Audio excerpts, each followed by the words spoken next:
아멘. 오늘 하나님께서 저희들에게 주신 은혜의 말씀은 에베소서 4장 22절부터 32절까지의 말씀입니다. 신약성경 에베소서 4장 22절부터 32절까지의 말씀을 제가 봉독해 드릴 때 여러분 심령과 귀가 은혜를 경험할 수 있길 바랍니다. 하나님의 말씀입니다. 너희는 유혹의 욕심을 따라 썩어져가는 구습을 쫓는 옛사람을 벗어버리고 오직 심령으로 새롭게 되어 하나님을 따라 의와 진리의 거룩함으로 지으심을 받은 새 사람을 입으라. 그런즉 거짓을 버리고 각각 그 이웃으로 더불어 참된 것을 말하라. 이는 우리가 서로 지체가 됨이니라. 분을 내어도 죄를 짓지 말며 해가 지도록 분을 품지 말고 마귀로 틈을 타지 못하게 하라.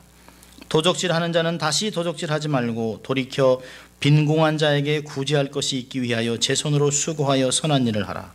무릇 더러운 말은 너 입 밖에도 내지 말고 오직 덕을 세우는 데 소용되는 대로 선한 말을 하여 듣는 자들에게 은혜를 끼치게 하라. 하나님의 성령을 근심하게 하지 말라. 건에서 너희가 구속의 날까지 인치심을 받았느니라. 너희는 모든 악독과 노함과 분냄과 떠드는 것과 회방하는 것을 모든 악의와 함께 버리고 서로 인자하게 하며 불쌍히 여기며 서로 용서하기를 하나님이 그리스도 안에서 너희를 용서하심과 같이 하라. 아멘. 하나님의 말씀이었습니다. Good morning. 네, 좋은 아침입니다. 이렇게 벌써 1월 마지막 주일이 됐습니다. 참 세월이 얼마나 빠른지 모릅니다.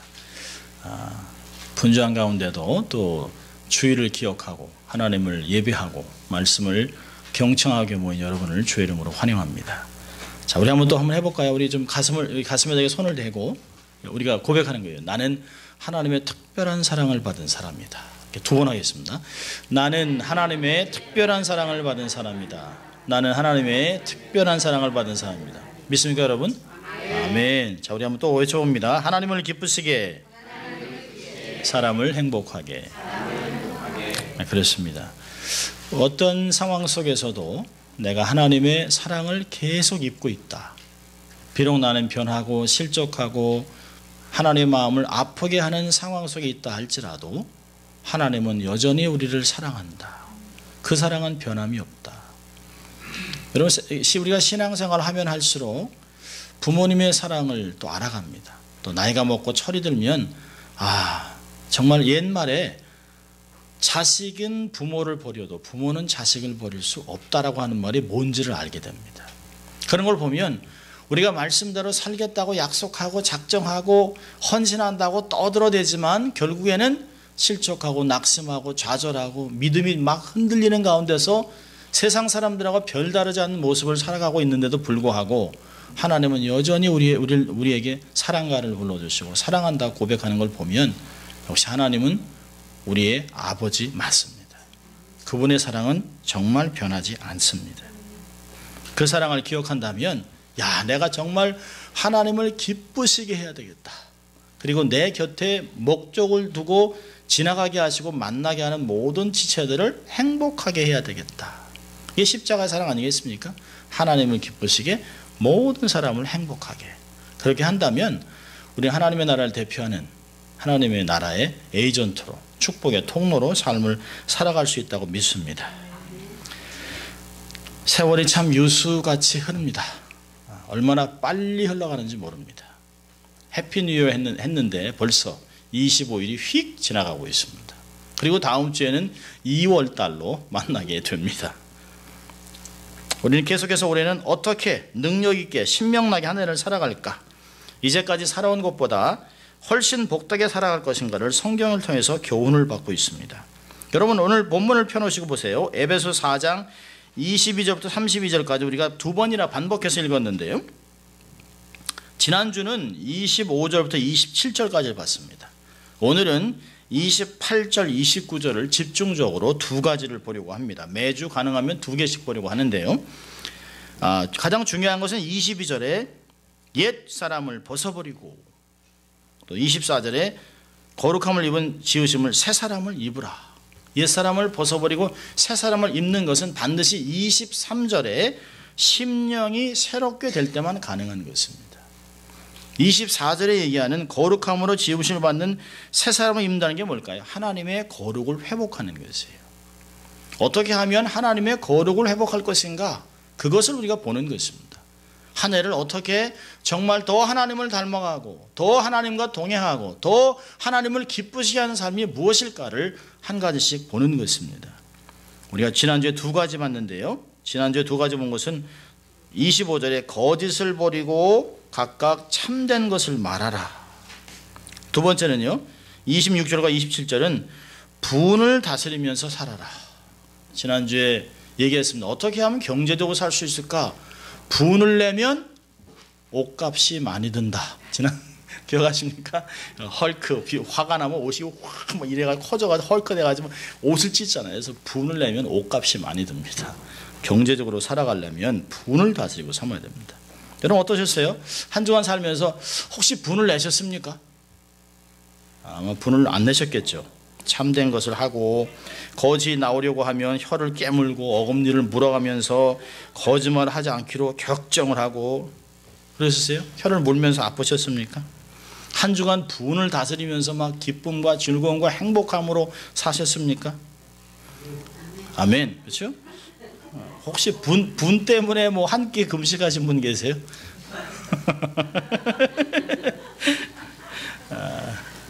참 좋은 것이에요. 주일날 이렇게 사랑하는 사람을 만난다고 하는 거 얼마나 좋은지 모릅니다. 자, 옆에 있는 분들 얘기 좀 해주세요. 이렇게 지체님 때문에, 집사님 때문에, 언니 때문에, 동생 때문에, 뭐 여보, 당신 때문에 이렇게 살만 납니다. 한번 얘기해 주세요. 집사님 때문에 살만 납니다. 목사님 때문에 살만 납니다. 예, 네, 그렇습니다. 저는 이렇게 말씀을 순종하고 살아가는 여러분 때문에 저는 살만 납니다. 행복합니다. 저는 이제 그 성서적인 그 변화를 믿는 사람입니다. 사람들은 아무리 독하고 악한 사람이라 할지라도 말씀을 자꾸 들으면 변하게 되어 있습니다. 야, 저 사람 변할까? 반드시 변합니다. 목회를 이게 20몇 년을 하면서 이렇게 내린 결론은 뭐냐면 그렇게 안 변할 것 같은 사람도 말씀을 지속적으로 성실하게 잘 듣고 행하라고 노력을 하면 어느샌가 상당한 경지에 올라와 있는 자신을 발견하게 됩니다. 야, 내가 변했구나라고 할 정도면 세상이 다 할 정도로 변한 것이에요. 우리의 삶은 변하고 있습니다. 정말 말씀대로 살려고 애를 쓰고 힘든 가운데서도 하나님을 경배하고 또 말씀을 살아가면서 주위에 있는 사람을 기쁘게 하려고 한다면 우리의 삶은 얼마나 멋지고 많은 사람들에게 사랑을 받을 수 있을까요? 우리가 하나님 마음만 감동시키는 인생이 된다면 사실 복은 따놓은 당상이죠. 하나님이 당연하게 주신다고 말씀하셨어요. 고린도전서 2장 9절에서 그랬습니다. 자기를 사랑하는 자들에게 준비하신 모든 것이 있습니다. 그 모든 것을 발견하고 느끼고 들으려면 우리가 성령의 듣는 귀, 영안이 열리고 깨닫는 마음이 필요한 것이. 그것은 성령 충만을 통해서만 얻을 수 있습니다. 우리가 매일 성령의 충만을 받는다면 하나님의 역사를 늘 경험할 수 있습니다. 그래서 바울은 우리에게 말씀했습니다. 술 취하지 말라 이는 방탕한 것이니 오직 성령의 충만함을 받으라 라고 한 에베소 5장 18절은 우리가 마음에 새기고 살아야 되는 말씀입니다. 오늘도 계속해서 새해에 입어야 할 것들을 두 번째 파트를 나누려고 합니다. 28절과 29절인데요. 자, 우리 28절 한번 같이 읽습니다. 시작. 도적질하는 자는 다시 도적질하지 말고 돌이켜 빈궁한 자에게 구제할 것이 있기 위하여 제 손으로 수고하여 선한 일을 하라. 네, 그렇습니다. 도적질하지 말고 수고하여 주는 자가 되라고 하는 것입니다. 10계명의 제 8계명인 도적질하지 말라라고 하는 계명을 주님께서 다시 재해석을 하시고 계십니다. 남의 것을 보고 탐심을 가지는 것을 도적질하는 것이라 가르치셨습니다. 여러분, 도적질하는 것은 여러 가지 양상으로 나타날 수 있습니다. 뭐 거짓말을 해서 남의 것을 우리가 얻는 것도 있지만 적당히 반쯤 하고 일하고 봉급을 타는 것. 조금원에 뭐 임금을 적게 두든지 가게 물건을 슬쩍 집어오든지 시험에서 남의 것을 슬쩍 하든지 라이선스 없이 일을 하든지 뭐 지적 재산 어떤 재산권이 있는 것을 쉽게 얻는 것이에요. 아직도 한국이 경제 대국입니다마는 문화적으로는 아직 저급합니다. 왜냐하면 지적 재산을 인정하지 않습니다. 한국에는 아직도 얼마나 많은 해적판이 돌아다니는지 몰라요. 문화 수준이 높을수록, 하나님을 경외하는 수준이 높을수록 지적 재산에 대한 것을 이야기합니다. 몇 년 전에 한국 마켓 앞에서 아침에 아이를 데려다주고 50전을 넣고 한국일보 하나를 꺼내고 있었습니다. 그래서 동전 2개를 넣고 한국일보 이렇게 꺼내고 있는데요. 이렇게 꺼내고서 문을 닫으려고 하는데 갑자기 쑥 손이 들어왔습니다. 깜짝 그랬더니 그분이 신문 한 4개를 이렇게 확 꺼내는 거예요. 그래서 제가 아니 그 신문을 사셔야지 그렇게 가져가시면 어떡하냐 했더니 뭐 이렇게 야박하게 굽니까? 그래서 제가 아니 어떻게 4개씩이나 했더니 옆집 사람도 주고 이렇게 좀 이민 생활에 서로 나눠 쓰고 얼마나 좋냐. 이게 뭐 이렇게 야박하게 구느냐. 어려운 이민 생활 서로 돕고 살고자 하지만 도둑질하면서 선심을 쓰면 안 되죠. 너무 씁쓸합니다. 어떤 한인 식당에서는 신문 가판대에서 50전을 넣고 6부씩 막 꺼냅니다. 그래서 식당 손님들이 마음대로 볼 수 있도록 선심을 씁니다. 그럼 신문사를 운영하시는 장로님이 한번 얘기를 하신 것이에요. 신문 가판대에서 신문이 없어지는 게 어마어마하다는 것이에요. 상상이 안 간답니다. 상상이 안 간답니다. 여러분, 미국 경찰은 LA 타임즈나 신문 가판대에서 1개 이상 꺼내가면 잡습니다. 잡아가지고 850불의 페널티를 매깁니다. 도둑질이기 때문에. 엄연한 도둑질이죠. 이런 것들을 우리가 스스로 생각한다면 정말 내가 예수 믿는 사람이라면, 정말 하나님을 경외하는 사람이라면, 제가 볼 때는 돈이 없어서 그런 것은 아닙니다. 그저 쉽게 얻을 수 있기 때문에 타협하고 살아가는 것이에요. 남들도 가져가는데 뭐 그거까지 50전 그게 대수인가? 50전이 1000개, 2000개 모이면 큰 돈이 되는 것이에요. 물건을 파는 사람 입장에서는 굉장합니다. 저도 아버님하고 마켓을 하면서 이 캔들 하나 잃어버리면, 도둑질을 하면, 이게 75전짜리 캔디지만 75전짜리 하나를 잃어버리면 75전을 회복하기 위해서 캔디를 12개를 팔아야 됩니다. 근데 저희 형님은 애들 귀엽다고 아무나 오면 캔디를 줍니다. 마켓에서. 이게 저희 아버님이 저희 형님한테는 너는 가게 오지 말아라 이렇게 합니다. 그러니까 가격도 모르니까 그 손님이 오면 지난번에 얼마 냈냐고 물어봐요. 그래서 원하는 대로 줍니다. 그러니까 피터가 왔다 가면 막 너무 좋아하는 게 사람들인데 제가 딱 서면 가만히 있습니다. 여러분, 오늘 본문에서 바울은 그 도적질하지 말라라고 하는 계명을 소극적으로 하지 말고 적극적으로 일해서 오히려 구제의 대상이 되는 사람들에게 나눠주는 자가 되라라고 얘기하고 있습니다. 도적질하지 말라고 하는 것이 소극적인 것이라면, 이걸 적극적으로 풀어내면 오히려 열심히 일해서 땀을 흘리고 노력해서 얻은 것을 가지고 주위의 가난한 자들을 풍성하게 베풀어 주라고 하는 것입니다. 주는 것이, 버는 것이 동기가 돼야 합니다. 우리가 사실 여러 가지 생활전에서 일하는 목적은 돈을 벌어서 많이 모아두려고 하는 것이 아닙니다. 여러분, 싸놓고 가져갈 수 있으면 그렇게 하세요. 근데 그렇지 않습니다. 요즘은 뭐 우리가 수의를 평상시에 입던 옷을 입히시니까 이게 수의가 뭐 이렇게 평상시에 입던 양복을 입혔습니다만, 옛날의 수의는 주머니가 없습니다. 가져간 게 없기 때문에. 그래서 주머니 자체가 없어요. 가져갈 수 있는 것은 아무것도 없습니다. 그런데도 우리는 열심히 쌓아둡니다. 여러분, 우리가 돈을 버는 목적은 하나님의 영광을 위해서 버는 것이에요. 그리고 그 영광을 위해서 다른 사람을 섬기기 위해서, 나누기 위해서 돈을 버는 것이 돼야 되는 것입니다. 우리 한 사람 한 사람이 도움의 손길이 되면 다른 사람을 세울 수 있습니다. 다른 사람을 행복하게 할 수 있습니다. 다른 사람을 기쁘게 할 수 있습니다. 그렇기 때문에 우리는 먹고 살기 위해 일하지 말고 쌓아놓기 위해 사업하지 말고 하나님 앞에 더 드리고 다른 사람을 돕기 위해서 노동해야 할 것입니다. 저는 우리 성도들이 돈을 많이 벌어서 거부가 됐으면 좋겠습니다. 거부가 되십시오. 예, 그렇습니다. 자, 따라합시다. 거부가 되자.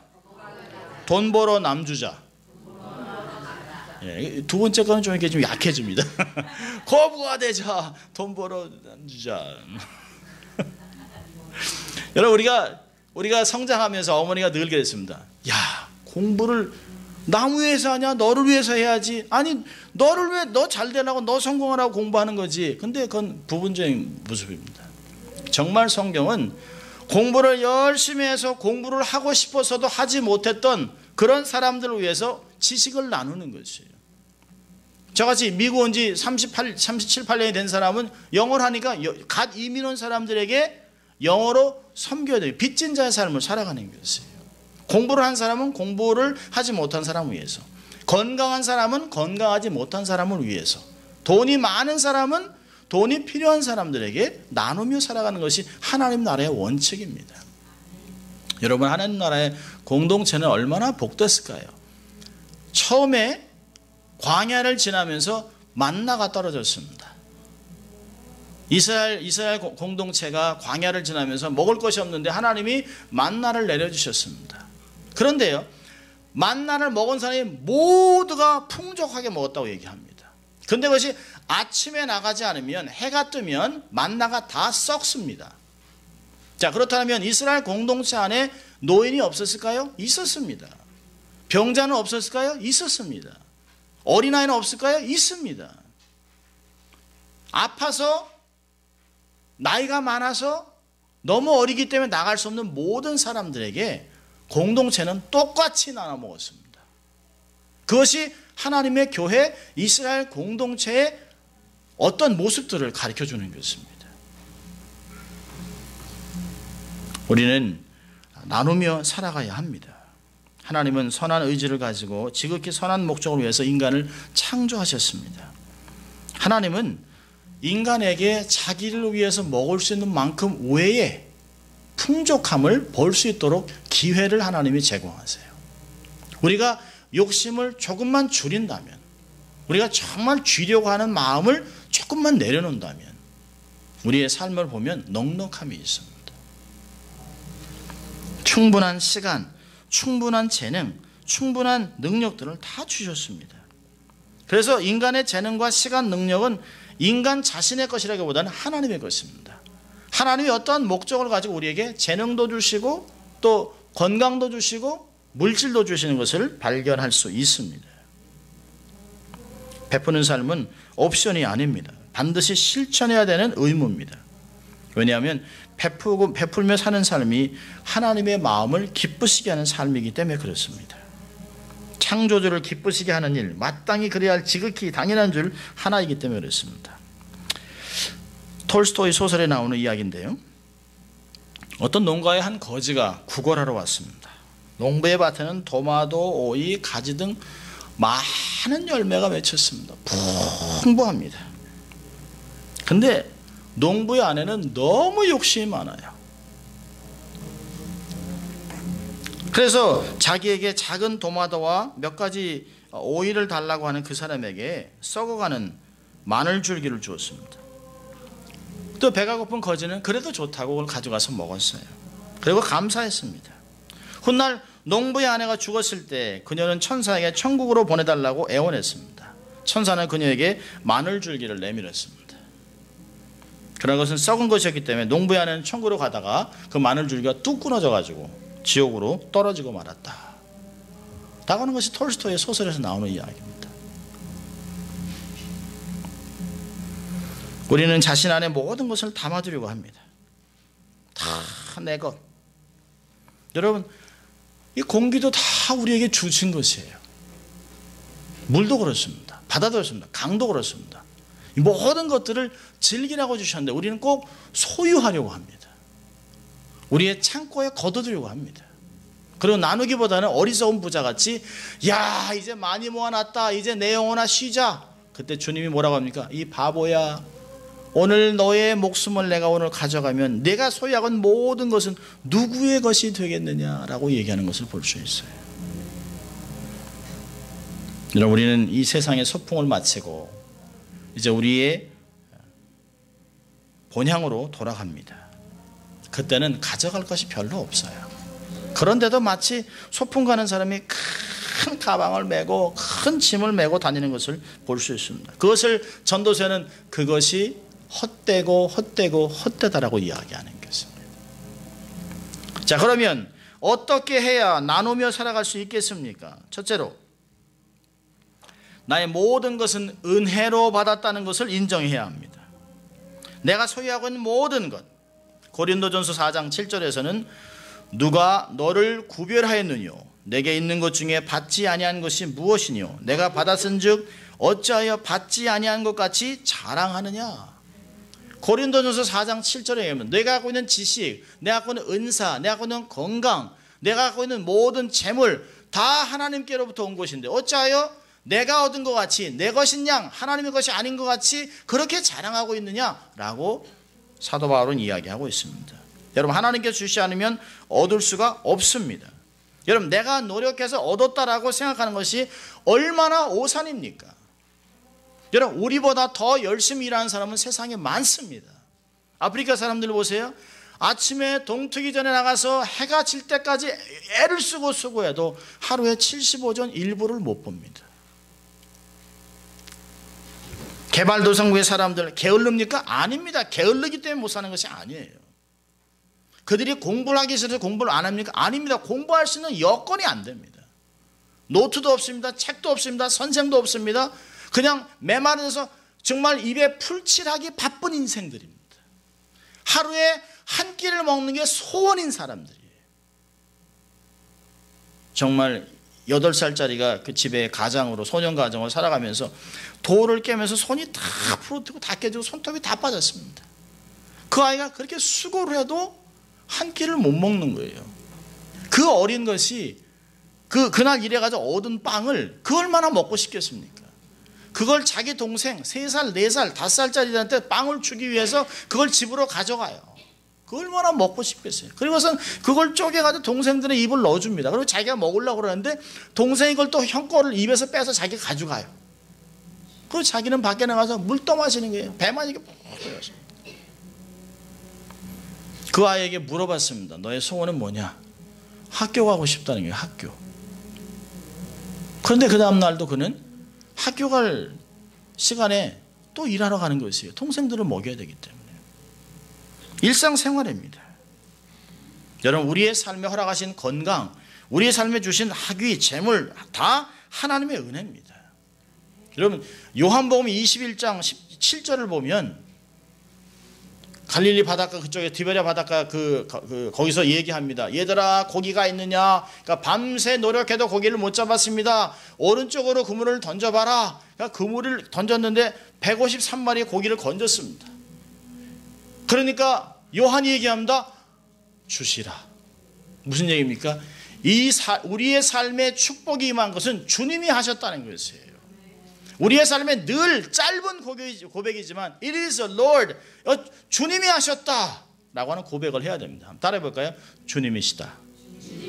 그런 것입니다. 우리 아이들이 공부를 열심히 하면 야, 너는 엄마를 닮아갖고 말이야, 어? 이게 아니죠. 주님이 하셨구나. 주님이 지혜를 주셨구나. 주님이 건강을 주셨구나. 주님이 우리에게 이런 것을 주셨구나. 주님이 이렇게 기회를 주셨구나 라고 하는 것들을 발견할 줄 알아야 됩니다. 내게 있는 모든 것은 하나님의 은혜로 주신 것이에요. 둘째로요, 주는 것이 복된 삶입니다. 사도행전 20장 35절 보니까 범사에 너에게 모범을 보였노니 곧 이같이 수고하여 약한 사람을 돕고 또 주 예수의 친히 말씀하신 바 주는 것이 받는 것보다 복이 있다 하심을 기억하여야 할지니라. 여러분, 받는 게 기쁩니까? 아닙니다. 성장해 보니까 주는 게 기뻐요. 나눠주는 것이 기쁨입니다. 여러분, 교회에서 공연의 사역 그게 짐입니까? 아닙니다. 결코 짐이 아닙니다. 매주마다 40명의 교역자와 선교자들이 와서 교회에서 있는 물건들을 가져갈 때마다 그들의 기쁨보다 우리는 100배는 더 큰 기쁨을 누리는 것이에요. 우리가 정말 저들을 섬길 수 있는 하나님의 말씀을 순종하고 우리가 나눌 수 있다고 하는 것, 우리가 많아서 나누는 것은 아닙니다. 우리는 대형교회가 아닙니다. 연약합니다. 아직도 우리는 독립이 안 됐어요. 그렇지만 우리의 마음에는 정말 그렇게 했던 것을 다시 하고 싶은 마음이 있는 것은 뭐냐면 그 기쁨을 온전히 회복하고 싶은 것이에요. 이곳을 지나가는 선교사나 부족한 교육자들, 이런 사람들에게 정말 쌀 한 포라도 나눠주고 싶은 것이 제 마음입니다. 그걸 주는 것이 얼마나 기쁜지 알기 때문에 그렇습니다. 잠언서 19장 17절을 보면 가난한 자를 불쌍히 여기는 것은 여호와께 꾸이는 것이니 그 선행을 갚아주시리라. 아멘입니까 여러분? 하나님이 갚아준다는 거. 하나님이요, 하나님이 갚아줍니다. 밤낮 달라는 사람들이 있어요. 보면 돕는 것도 한계가 있지, 아니 어떻게 이렇게 사나라고 한마디 팍 쏴주고 싶습니다. 아니 매주 오세요? 매주 쌀 한 포대 가지고 가세요? 그러고 싶은 마음이 있어요 그때. 그런데 남용한 사람이 있죠. 선교도 마찬가지예요. 밑빠진 독에 물 붓기라는 사람이 있습니다. 정말 막 벤츠 캐딜락 타고 와가지고 쌀 몇 포대 가져가신 분이 계세요. 그러면 야, 나는 정말 똥차를 타고 다니는데 그래도 도와줘야 합니다. 그래도 줘야 합니다. 그것이 복받는 길이에요. 그게 하나님의 명령입니다. 주면서도 잘못된 생각은 남으면 줘야지, 아닙니다. 그렇지 않습니다. 쓰기 전에 줘야 합니다. 그러면 남는 것을 주면 절대 못 줘요. 받는 사람도 불쾌합니다. 여러분, 교회에서 선교를 하기 위해서 무엇을 모집하면 거의 못 쓰는 것들만 갖고 옵니다. 쓰레기통에 들어가기 바로 일보 직전. 그렇지 않죠. 내가 쓸 수 있지만 주를 위해 내어놓은 것이에요. 그런 것들을 갖고 와야 됩니다. 여러분. 어느 부자가 딸의 결혼식을 준비하고 있었습니다. 주인은 집에서 기르는 모든 동물들을 다 불러 모았습니다. 회의했습니다. 야, 그래도 우리 딸을 결혼시키면서 이 마을 사람들을 맛있는 음식을 만들어 대접해야 되지 않겠냐? 여러분 생각 어떠냐 했더니 막 개, 돼지, 거위, 암탉, 소, 말, 양이 좋다고 막 그랬습니다. 대찬성이야 막 그랬습니다. 그래서 주인이 거위에게 아무래도 거위 요리가 좋지 않겠나? 그러니까 거위가 사색이 됐습니다. 그래가지고 주인님 저는 큰 알을 낳아드립니다. 이게 드시지 않습니까 이거? 그러면서 저 암탉을 잡으십시오 그랬습니다. 그 암탉이 무슨 소리냐고, 난 매일 아침마다 달걀을 놔드리는데 저를 잡지 마시고 저 양, 아무것도 안 하고 우는 양 잡으라 그랬습니다. 그 양이 무슨 소리냐고, 내가 털을 다 계절만 되면 내가 홀라당 벗고 내 털로 옷을 만들어 드리는데 안 된다고 하면서 저 말을 잡으라 했더니 말이 무슨 소리냐, 내가 주인님 가는 곳마다 다 태우고 다니지 않습니까? 저 소를 잡으라 했더니 아니 소가 무슨 소리냐, 나처럼 열심히 농사짓는 사람이 어디 있어? 그러니까 돼지가 앞에서 날 잡아.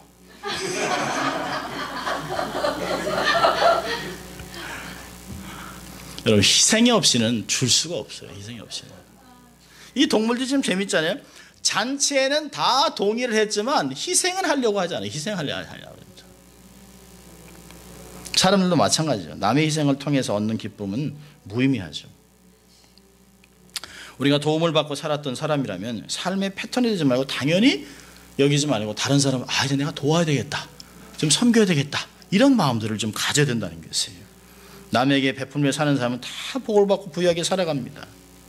한 해를 부유하게 넉넉하게 사시길 바란다면 베풀며 사십시오. 옆에 있는 분에게 얘기 좀 하세요. 베풀며 사십시오. 베풀며 사십시오. 네. 네. 또 옆에 있는 분한테 베풀며 살아 이러면 안 되죠. 베풀며 살아야 됩니다. 예. 자, 두 번째로 입어야 할 것이 있어요. 29절에 나옵니다. 29절. 본문 29절 같이 읽습니다. 무릇 더러운 말은 너 입 밖에도 내지 말고 오직 덕을 세우는 데 소용되는 대로 선한 말을 하여 듣는 자들에게 은혜를 끼치게 하라. 악한 말은 하지 말고 선한 말로 은혜를 끼치라는 것이. 기독교인들의 입에서 나오는 말은 깨끗한 마음의 증거가 되어야 합니다. 악한 말은 입 밖에 내면 안 돼요. 베드로전서 3장 10절 한번 가볼까요? 베드로전서 3장 10절. 베드로서가 우리에게 이렇게 경고를 합니다. 비슷한 맥락의 말씀하는데요. 베드로전서 3장 10절.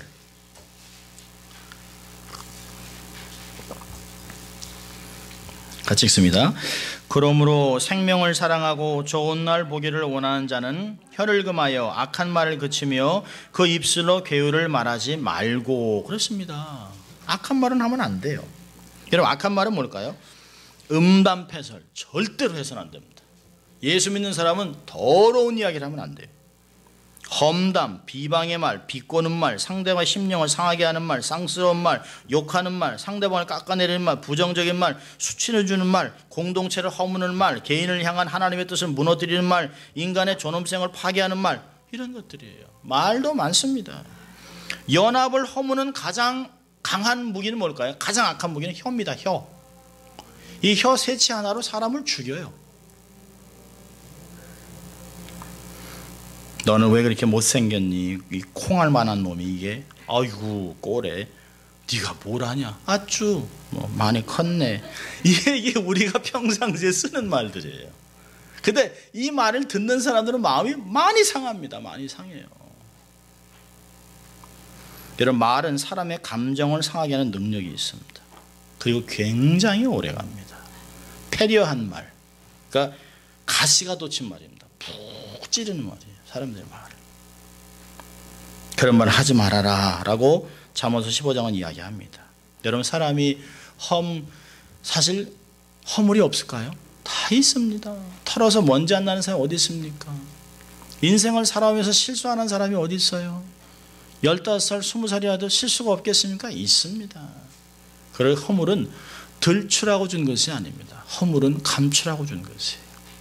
공동체는 남의 허물을 커버해 주는 것입니다. 여러분, 구속이라는 단어는 카팔이라고 하는, 구속이라는 히브리어 단어는 덮는다는 뜻이에요. 덮는다. 우리의 죄를 다 덮어줬다, 그런 것입니다. 여러분, 주님도 우리의 죄를 덮어주셨는데 우리가 뭔데 다른 사람의 죄를, 다른 사람의 허물을 들춰냅니까?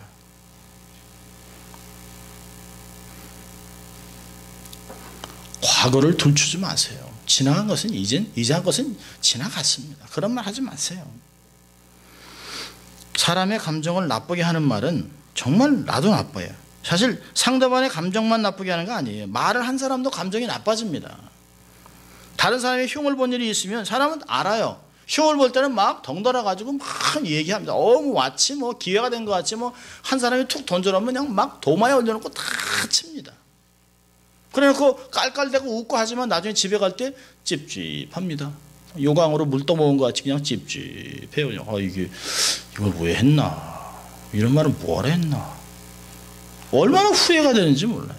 여러분, 들은 사람도 그렇지만 말한 사람도 그렇고 당사자도 다 세 파트가 다 상처를 받는 것이에요.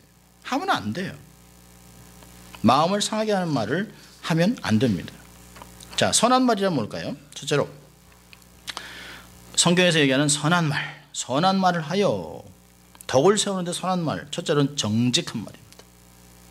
잠언서 8장 6절에 내가 가장 선한 것을 말하리라, 내 입술을 열어 정직을 내리라. 선한 것은 정직하게 말하는 것이. 정직하게 말하면 꾸밀 필요도 없어요. 있는 그대로 이야기하면 돼요. 네, 아니요, 그 얘기만 하면 되는 것이에요. 두 번째는 깨끗한 말입니다. 선한 말은 깨끗한 말. 잠언서 15장 26절에 악한 꾀는 여호와의 미워하는 것이라도 선한 말은 정결하니라. 선한 말은 듣는 자에게 은혜를 끼칩니다. 자, 세 번째로 선한 말은 유익한 말입니다. 유익한 말. 잠언서 16장 24절에 선한 말은 꿀송이 같아서 마음에 달고 뼈에 양약이 되니라. 근심은 사람에게 뼈를 상하게 합니다. 근심은. 근데 정말 그 선한 말은 마음을 즐겁게 하는 능력입니다. 삶의 치유를 가져옵니다. 이 선하다라고 하는 말은 기쁨을 준다, 그런 뜻입니다. 기쁨을 준다. 아름답고 친절하고 은혜스러운 그런 동의어로 쓰입니다. 낙심다른 사람에게 소망을 좀 할 수 있어요. 괜찮아요. 그럴 수 있어요. 아니 이게 뭐냐, 나이가 몇인데 하는 게 아니라 그럴 수 있는 것이에요. 실수할 수 있죠. 얼마든지 가능한 것입니다. 그리고 좌절한 사람에게 또 하시면 되죠.